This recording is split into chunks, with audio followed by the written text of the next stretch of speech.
कुमार जी अपने कमिटमेंट के प्रति प्रतिबद्ध हैं और वो वादा से मुकर जाने वाले हैं। तो ये गठबंधन तो स्वाभाविक गठबंधन है और ये लंबी दूरी तय करने वाली गठबंधन है। ये बिहार को ही नहीं, देश को नई दिशा देती है। हमने तो 5-6 एपिसोड उनका हमारे नेता ने बर्दाश्त किया। नित्या जी क्या बात कर रहे हैं, पलटी मार? अरे पलटी नहीं है, ये पटकनी है। और जो पटके हैं उसको याद रखिएगा लंबे समय। नमस्कार, आप देख रहे हैं रब्जी लाइव और मैं हूं आपके साथ मनीष।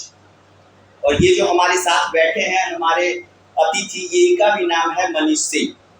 आज बिहार की जो घटनाक्रम चल रही है, बिहार के मुख्यमंत्री के रूप में नीतीश कुमार ने 8वीं बार शपथ लिया, वहीं तेजस्वी यादव ने दूसरी बार उप मुख्यमंत्री का शपथ लिया।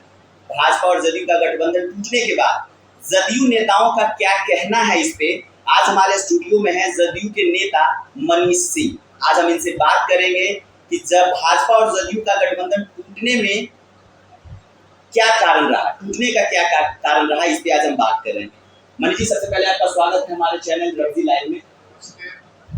सबसे पहला सवाल जो मेरा आपसे है कि जदयू और राजद के गठबंधन को मनीष सिंह कैसे देखते हैं, जो नया गठबंधन बना है? और इसी में हमारा दूसरा सवाल है कि भाजपा और जदयू का जो गठबंधन पहले से था उसको आप कैसे देखते हैं? देखिए, वर्तमान जो गठबंधन जदयू और राजद का गठबंधन, ये स्वाभाविक गठबंधन है और पिछला जो गठबंधन था वो बेमेल गठबंधन, परिस्थितियों का गठबंधन और विचारों का मेल नहीं था। विचार से है सेकुलर, रहना है कम्युनल के साथ। विचार से है समाजवादी, रहना है उन्मादी के साथ। विचार से है हम लोग विकास करने वाले लोग और वो लोग दंगा फसाद करने वाले लोग। नीतीश कुमार जी अपने कमिटमेंट के प्रति प्रतिबद्ध हैं और वो वादा से मुकर जाने वाले लोग। हम लोग सच के प्रति अपना समर्पित हैं और वो झूठ के प्रति समर्पित हैं, झूठ का पर्यायवाची बन चुके हैं। तो वैसे लोगों के साथ लंबे समय तक एडजस्ट करना पड़ा। चलिए, और क्या कर रहे थे वो? पर्दे के पीछे से षड्यंत्र कर रहे थे। नीतीश कुमार जी तो उनके आंख की किरकिरी उस समय से बने हुए हैं जब अटल आडवाणी जी की सरकार थी। नीतीश जी को कभी मन से वो लोग देखना पसंद नहीं करता है जो वर्तमान सत्तासीन लोग और जिन नीतियों के तहत समझौता हुई थी जदयू और भाजपा के, उन नीतियों के प्रति वो लोग प्रतिबद्ध नहीं, उसका बार-बार उल्लंघन किया जा रहा है। तो बर्दाश्त करने की एक सीमा होती है और उस सीमा तक हमारे नेता ने बर्दाश्त किया है। ये तो हो गई भाजपा और जदयू के गठबंधन की बात। अभी जो गठबंधन जदयू और राजद का जो बना, नया बना, इसको आप कैसे देखते हैं? ये बिल्कुल मेल का गठबंधन बना है? बिल्कुल बिल्कुल, निश्चित तौर पे दोनों ही समाजवादी परिवार के लोग हैं और पूर्व में भी नीतीश कुमार जी जब संपूर्ण क्रांति आंदोलन में माननीय नीतीश कुमार जी, माननीय लालू प्रसाद यादव जी, माननीय रामविलास पासवान जी, ये लोग उस आंदोलन के उपज है और समाजवादी क्रांति इस देश में जो हुई उसमें इनकी बहुत बड़ी भूमिका रही। नीतीश कुमार जी भी समाजवादी विचार के हैं, लालू प्रसाद यादव जी भी समाजवादी विचार के हैं, तेजस्वी यादव जी भी सेकुलरिज्म के प्रति कमिटमेंट है उनका, नीतीश कुमार जी का भी कमिटमेंट है।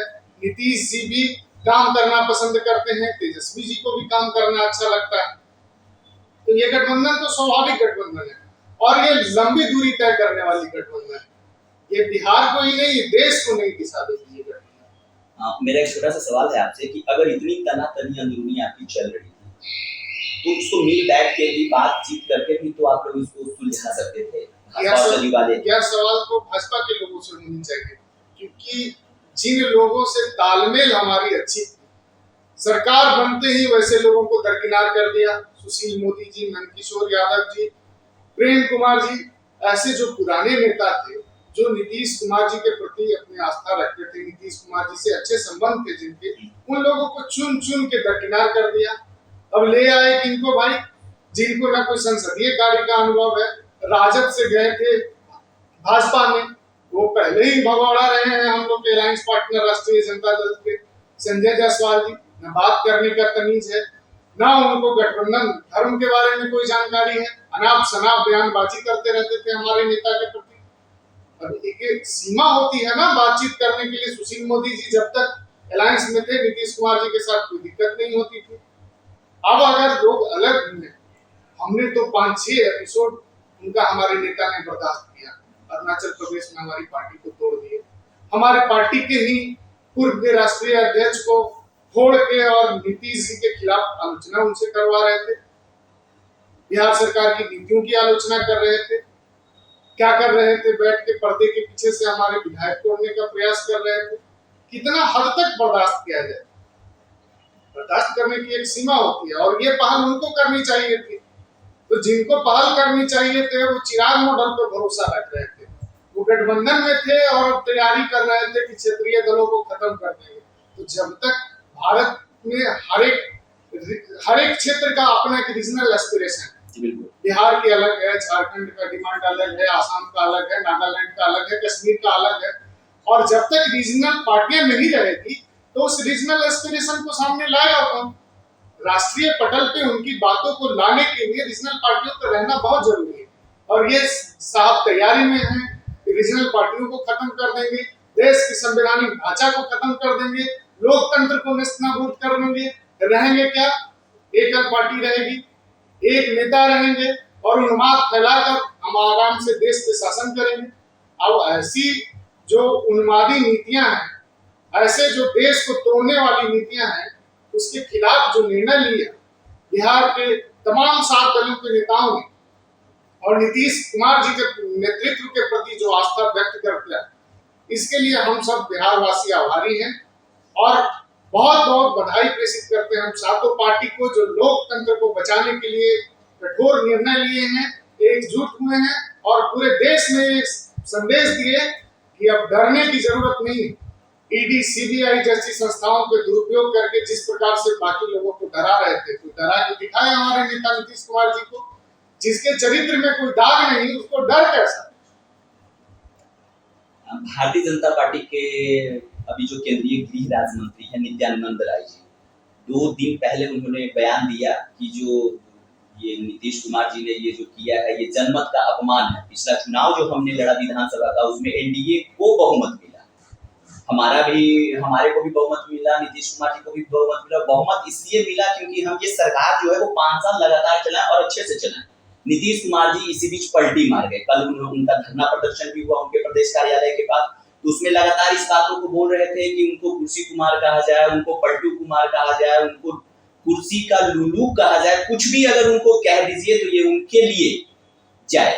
छोड़िए नित्या जी का कोई चरित्र है। नित्या जी जब चुनाव लड़ रहे थे तो नीतीश जी के यहाँ बार बार जाते थे गिड़गिड़ाने के, हमारे क्षेत्र में प्रचार कर दीजिए साहब, मेरा सीट निकल जाएगा, नहीं तो मेरा कोई देखने वाला नहीं है। आज वो माननीय गृह मंत्री जी को धोखा में रख के, अंधविश्वास में रख के और उनसे गलत निर्णय के लिए उनको प्रेरित कर रहे थे। इस सब कंस्पिरेसी के पीछे नित्या जी की भी बहुत बड़ी भूमिका थी। नित्या जी क्या बात कर रहे हैं? पलटी मार? अरे पलटी नहीं है, ये पटकनी है। और जो पटके हैं उसको याद रखिएगा लंबे समय तक। नीतीश कुमार जी पलटी नहीं मारते। अगर पलटी मारना रहता तो अपनी नीतियों से पलटते, जैसे आपके नेता नरेंद्र मोदी पलटते हैं। कृषि बिल पे पलट गए, SC/ST एक्ट पे पलट गए। अब क्या वो पलटने की बात कर रहे हैं? नीतीश जी तो अपने 7 निश्चय के प्रति कमिटेड है आज भी। 7 निश्चय पार्ट 1, क्या हर घर बिजली नहीं पहुंच रहा? क्या हर घर तक सड़क नहीं पहुंचा? नीतीश कुमार जी के राज में स्टूडेंट क्रेडिट कार्ड मिल रहा है, महिलाओं को आरक्षण मिला। क्या नीतीश कुमार जी सरकार किसी के भी सहयोग से बनाए, लेकिन जो उनका कमिटमेंट है जनता के प्रति, अपनी नीतियों के प्रति, अपने निश्चय के प्रति नीतीश कुमार जी समर्पित हैं और वो अपनी नीतियों को आगे बढ़ाते रहेंगे। विकास और कानून के राज से नीतीश कुमार जी कभी समझौता नहीं करने वाले, चाहे किसी के साथ भी रहे।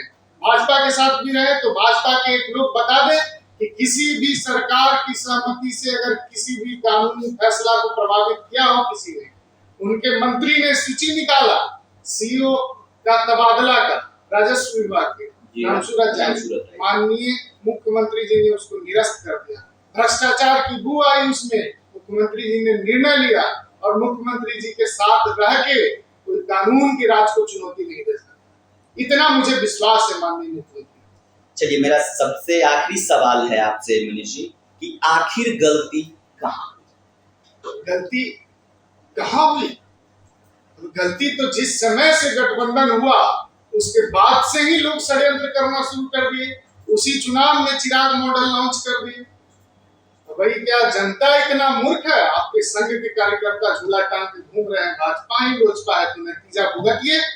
आज भाजपा ही लोजपा है तो चुनाव आ रहा है, लड़ेंगे चुनाव, और मुझे विश्वास है कि 40 सीट में 1 सीट पे भी जमानत नहीं बचेगी भारतीय जनता पार्टी।